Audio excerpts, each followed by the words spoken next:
Grabe na talaga yung pagbagsak ng ating Kinyos brand.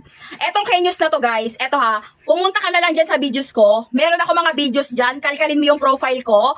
Meron akong videos dyan na ilang beses na natin tong isinuwimming sa dagat, iniligo sa ilog. Ang dami kong videos regarding for this watch na talagang nilubog.